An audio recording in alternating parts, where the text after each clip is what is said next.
પડધરી તાલુકામાં સ્થાનિક સ્વરાજની ચૂંટણીના રણશીંગા ફૂંકાતા જ રાજકીય માહોલ ગરમાયો છે. અબ તકના ગ્રાઉન્ડ રિપોર્ટમાં સામે આવ્યું છે કે 70,000ની વસ્તી ધરાવતા આ મહત્વના મથક પર હજુ સુધી એક પણ સુલભ શૌચાલય જેવી પ્રાથમિક સુવિધા નથી. બિસ્માર રસ્તાઓ, ખેડૂતોને પાકના યોગ્ય ભાવ અને અસહ્ય મોંઘવારી જેવા મુદ્દાઓ ચૂંટણીમાં કેન્દ્રસ્થાને રહેવાના સ્પષ્ટ સંકેતો મળી રહ્યા છે. એક તરફ વિકાસના દાવા અને બીજી તરફ પક્ષપલટાની સિઝન વચ્ચે આ વખતે અહીં ત્રિપાંખીયો જંગ ખેલાશે. અનુભવી આગેવાનોના પક્ષપલટાએ નવા સમીકરણો રચ્યા છે. ત્યારે 26 એપ્રિલે જનતા કોના પર કળશ ઢોળશે તેના પર સૌની નજર મંડાયેલી છે. પ્રજાના પડતર પ્રશ્નો આ વખતે મતોનું ગણિત બદલી શકે છે. ભારત માતા કી જય.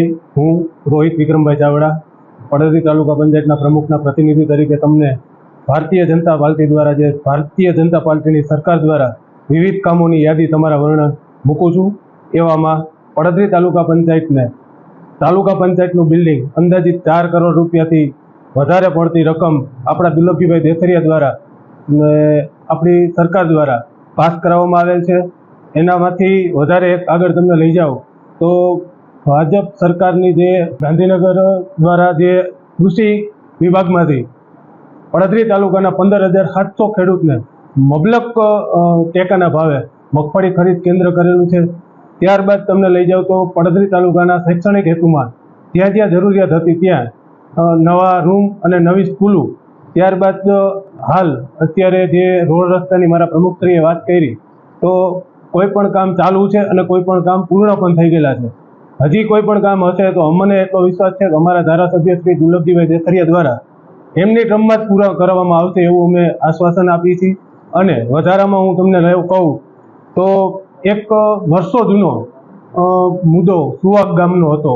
તે ધારાસભ્ય શ્રી દુર્લભજીભાઈ દેથરિયા, તાલુકા સંગઠનના પ્રમુખ શ્રી નિલેશભાઈ, પૂર્વ પ્રમુખ તથા અને તાલુકા પંચાયતના પ્રમુખ શ્રી દ્વારા અને જીએબીના એક કર્મચારી ગણાત્રા સાહેબ દ્વારા જે સુવાગ ગામને મુદ્દો વર્ષો જૂનો હતો એ સોલ્વ કરીને નાના માણસો જે વીજળી જે જરૂરિયાત હોય અને એનો મુદ્દો પૂર્ણ કરીને એ માટે સરકારશ્રી દ્વારા જે કામ પૂર્ણ કર્યું એનો પણ હું આભાર માનું છું.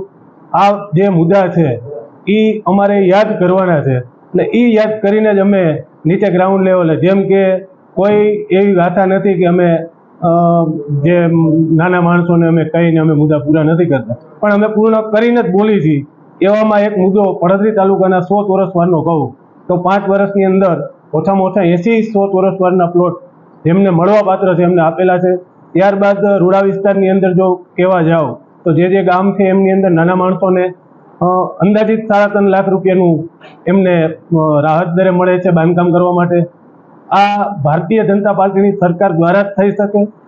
અને આપણા ભૂપેન્દ્રભાઈ પટેલ જે એમની એક નેમ છે કે ભાઈ નાના માણસ સુધી નાનામાં નાના માણસ સુધી આપણે જે એમની વ્યવસ્થા પહોંચાડી, અને આથી અમારા એક ધારાસભ્ય શ્રી દુર્લભજીભાઈ દેથરિયાનો પણ એક નિયમ છે કે ભાઈ કોઈ પણ કામ હોય તેને માથે લઈને પૂર્ણ કરે.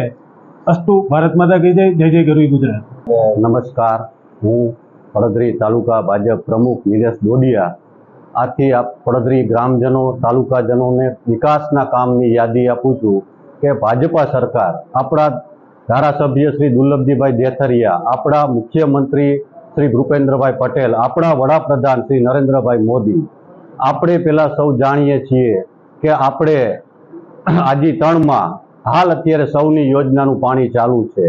એના અનુસંધાને આપણે ખેડૂતમાં અગાઉના વાવેતર અત્યારે ચાલુ થઈ ગયા છે, તો એના અનુસંધાને ખેડૂત ખુશખુશાલ છે. અને આપણે વિકાસની કામ યાદી કરીએ તો આપણે જે રાહત પેકેજમાં જે અંદાજે પડધરી તાલુકાને 60 થી 65 કરોડ રૂપિયા આપેલ છે. અને બીજી કે આપણા પડધરી તાલુકાને દુર્લભજીભાઈ દેથરિયાના હસ્તે આપણે 130 કરોડના ખર્ચે રોડ રસ્તા જે મંજૂર થઈ ગયેલા છે, કામ પૂરા થઈ ગયેલા છે. અને બીજી વાત કરું તો આપણે પડધરી તાલુકાને 2875 વિધવા સહાય જે અંદાજે 30 થી 32 લાખ દર મંથલી આપવામાં આવે છે. અને બીજું કે આપણે સૌ જાણીએ છીએ કે આપણા વડાપ્રધાન શ્રી આપણી હેલ્થની બહુ ચિંતા કરે છે, તો એના અનુસંધાને આયુષ્માન કાર્ડ જે અંદાજે 95% કામ પૂરા થઈ ગયેલ છે. આયુષ્માન કાર્ડ જે અત્યારે 15 થી 16 હજારના તમામ વ્યક્તિને નીકળી ગયેલ છે આયુષ્માન કાર્ડ. અને બીજું વિશેષ વાત કરું તો આપણે અત્યારે આપણી ભાજપા સરકાર અને તમામ ગ્રામજનો અને આપણા સંગઠનના તમામ અત્યારે એક્ટિવ છે. દરેક છેવાડાના માનવી સુધી આપણે ઘર ઘર નલ સે ઘર યોજના ચાલુ છે. આપણે ખેડૂત લક્ષી યોજના અત્યારે ચાલુ છે. એમાં આપણે ફેન્સિંગની અત્યારે પોર્ટલ ચાલુ છે. અને બીજું કે આપણે ખેડૂતના જે આપણે વાત કરીએ તો કે ખેડૂત પોર્ટલમાં જે ટ્રેક્ટરની સબસિડી છે, ઓજારની સબસિડી છે અને બીજી ઘણી બધી સબસિડી છે, ખેડૂત લાભ લઈ શકે છે. હેલ્થમાં પણ ઘણી બધી છે. તો આ વિકાસના કામ આપણા ધારાસભ્ય, મુખ્યમંત્રી અને વડાપ્રધાન શ્રી આ યોજના બધી ચાલુ જ છે. આ વાત હું પૂરી કરું છું. નમસ્કાર. ભારત માતા કી જય.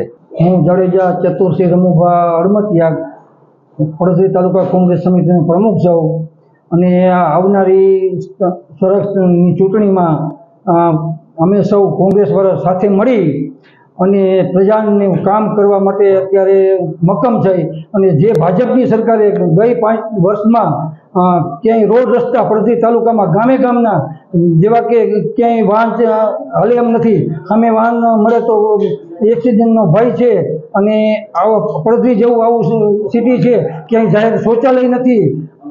અને અત્યારે આ ખેડૂતને જે તે નબળા વર્ષમાં ઘઉં જે પાક્યા છે એના પણ પૂરા ભાવ નથી.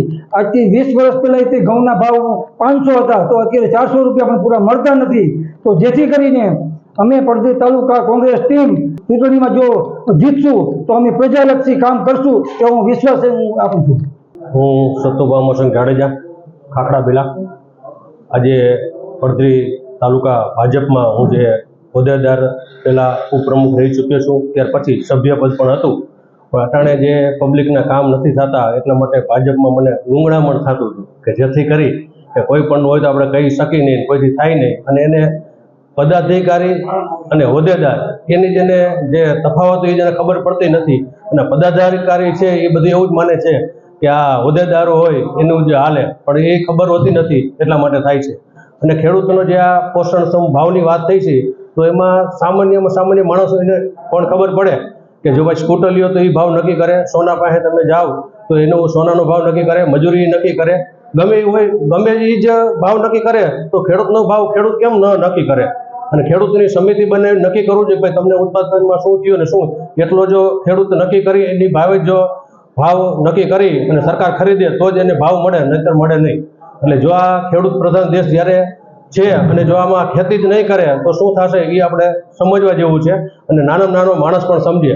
અને હું અટાણે મારા સ્વેચ્છાએ હું કોંગ્રેસમાં જોડાઉં છું અને જે મને પાર્ટી કહેશે એ કામ કરીશ. હું કોઈ હોદ્દા માટે કે કામ કરવા માટે નથી આવ્યો, પણ કામ મારે એ પબ્લિકના કરવાના છે જે એનો કોઈ પ્રશ્ન ઉઠાવી નથી શકતું અને એમને બધું હાલ્યા રાખે લોલમ લેલા માટે. એટલે પ્રજાના હિત માટે જાઉં છું. અને મારી ખાસ પડદરી તાલુકાની પ્રજાને નમ્ર વિનંતી છે કે તમે નાત જાત પક્ષાપક્ષીમાં ન પડતા, કોણ ભણેલો છે કોણ ગણેલો છે, શું તમારું કામ કરશે એના માટે જોઈ અને એ કરજો. કારણ કે આવતા 5 વર્ષ સુધી તમારે તમારું પ્રતિનિધિત્વ તમે કરી દો, પછી પોલીસ સ્ટેશને તમારા મરજીને રોક્યો હોય તો પણ એમ કે એમાં અમારું ન હાલે. અને તે જે કાંઈ સાચું છે એ કોઈને કાંઈ કહી શકતા નથી અને એટલા માટે થાય છે. ઇલેક્ટ્રિકનું જે આપણે વાત કરી તો ખેડૂતોને જ્યાં જોતું હોય ઇલેક્ટ્રિક તો ત્યાં એનું કનેક્શન નથી આપતા, એટલા માટે પબ્લિક ન છૂટકે ચોરી કરે છે. તો ખરેખર જેને હોય એનું જોઈ અને ખેડૂતને જ્યાં કનેક્શન માગે ત્યાં પણ દેવું જોઈએ. એટલે અમે જે છે એ કોંગ્રેસમાં હું જોડાઉં છું અને કોંગ્રેસના ભાઈઓને અને જ્યાં હું એમ હોત કહેવા માગું છું કે અમારી જો પડદરીમાં અમારી સીટ આવે, લોબી જીતશે અને તાલુકા પંચાયત કોંગ્રેસની બને તો ભાજપ પણ કહીશું કે તમારાથી જે કામ ન થાય અમારા માટે વધારજો. અને સૌને શુભેચ્છા. જય જડિયા મહાદેવ. Thank you. જય હિન્દ, જય ભારત, જય જવાન, જય કિસાન. મારું નામ છે મહિપાલસિંહ જાડેજા. અત્યારે આપણે ચૂંટણી જાહેર થઈ છે સ્થાનિક સ્વરાજની, એના લક્ષ્ય અમુક હું સરકારની જે નિષ્ફળતા છે એ જણાવવા માગું છું કે જ્યારે કોરોના કાળની ગંભીર સમસ્યા આવી ત્યારે જનતા ઓક્સિજનના બાટલા આટલું લાઈનમાં રહી હતી. ત્યારબાદ નોટબંધીમાં માણસો લાઈનમાં રહ્યા હતા. ત્યારબાદ અત્યારે તમે જોવો યુદ્ધની સ્થિતિ છે તો અત્યારે માણસો ગેસના બાટલા માટે લાઈનમાં ઊભા છે. તો આ જનતાને લાઈનમાં ઊભા રહે છે, બીજું કામ જ નથી કરવાનું સરકારમાં. અત્યારે એવું પણ સાંભળ્યું છે અત્યારે ટિકિટ હાટું પણ ભાજપના કાર્યકરો લાઈનમાં ઊભા છે બધાય. તો શું છે એમ બધાને લાઈનમાં ઊભા રાખવા સિવાય કઈ કામની રાજનીતિ નથી કરી કોઈ ત્યાં લોકોએ. જે ખરેખર જો પ્રજાના લક્ષી મુદ્દાઓ હોય, સ્થાનિક જાહેરમાં અત્યારે અમારા તાલુકાની તમને પ્રશ્ન જણાવું, જાહેર શૌચાલય એ 70,000 વસ્તી ધરાવતો તાલુકામાં એક જાહેર શૌચાલય નથી. પ્રજા ગામડાઓમાંથી આવે ને તો તારે હેરાન થઈ જાય છે. તો ખાલી તાઇફાઓમાં કરવા છે, ખાલી મિટિંગ કરવી છે, રોડ શો કરવા છે, આવા જ પૈસા બગાડવાના જનતાના. તો હું એક જણાવવા માંગુ છું કે પડોદરીના ખરેખર જે મુદ્દા છે અમારા, એ મુદ્દા ઉપર રાજનીતિ થવી જોઈએ. ગામડાના રોડ રસ્તા જુઓ, જે પડોદરી તાલુકાથી પશ્ચિમના ગામો છે, અહીંયા સિંચાઈના પાણી નથી, પીવાના પાણીની સમસ્યા પણ સર્જાવાની છે. ઘણા બધા મુદ્દાઓ છે કે જેને લઈને રાજનીતિ થવી જોઈએ. એના બદલે ખાલી ખોટા વાયદાઓ, તાઇફાઓ, આ જ રાજનીતિ છે. આમ આદમી પાર્ટી આવનારા સમયમાં પડોદરી તાલુકા પંચાયતી ચૂંટણીમાં જેટલા પણ ઉમેદવારો રહેશે એને એક જ ધ્યેયથી અને એક જ વિચારથી કહેવામાં આવ્યું છે કે ક્યાંય પણ કોઈ જાતનો શોર બફાટ કરવાની જગ્યાએ તમે જનતા સુધી જાઓ, જનતાના પ્રશ્નો જાણો, જનતાના પ્રશ્નો ઉપર આપણે રાજનીતિ કરો કે જનતાને ખરેખર શું વસ્તુની જરૂર છે. અમે આવનારી તાલુકા પંચાયત અને જિલ્લા પંચાયત જો આમ આદમી પાર્ટીની બનશે તો અમે તમારા કામ કરશું, અમે તમારી હારે ઉભા રહેશું, કે નહીં ખાલી ફોટા પડાવવામાં આવશું. જય જવાન, જય કિસાન.